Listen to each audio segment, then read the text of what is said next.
তোর কি কল্লা তোর তোর কি আমার কল্লা কেটে হইতে দিবি নাকি? তোর কল্লা দিয়ে আমরা কি করবো? তোর এখানে লই আইছ আমার বিয়া করতে লাগা, তুই ক আমার বিয়া করবি কিনা?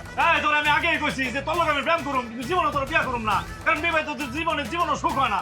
আমি অবিবাহিত আছি, খুব সুখে আছি। তোর বিয়া করে আমার জীবনটা আর দুঃখের সাগরে ভাসাইতে চাই না। হইবি না যে তুই মাখাইছিলি কেন? আর যে তুই মাখাইছ তোর বিয়া করতেই হইব। আরে তোর তো মা খাইয়ে বুঝছি তো একটা বসাম, তোর আমি জীবনে বিয়া করুম না। এই এক করে খাই দিমু রে, খাই দিমু। এই কি কস? আমার বয়ফ্রেন্ড না? আরে কথার কথা কইছি। এই শান্ত শোন, তুই যদি আইসকা মুন্নিরে বিয়া না করস তাহলে আমরা তিনজন মিল্লা তোর এমন অবস্থা করমু তুই তোর এই মুখ আর সমাজে কাউরে দেখাইতে পারবি না। কি কস? আমি আমার মুখ দেখাইতে পারুম না কেন? তোরা তিনটা মিলে কি আমার মুখে মাছ পরাই দিবি? আমার জ্বালা, তোর মুখে মাফ করে দে যাবো কেন রে?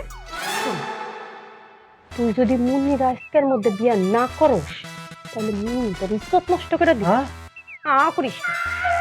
তুই এখন ভালো মতো চিন্তা করে দেয়, ওই যদি তোর ইজ্জত নষ্ট করে তুই সমাজের মধ্যে তোর চেহারা দেখাইতে পারবি? হ্যাঁ, খবরদার তুস না, একদম ফালতু কথা কবি না। আমার মনে জীবনে এই কাজ করবো না। তোরা খারাপ হইতে পারস, তুই চাইতে পারস, আমার দোষ না, খারাপ না। তুই তাহলে কিছুই জানোস না। আমি তো অবস্থা তোর বেশি খারাপ, আর এগুলোর খারাপ বানাইছি তো আমি।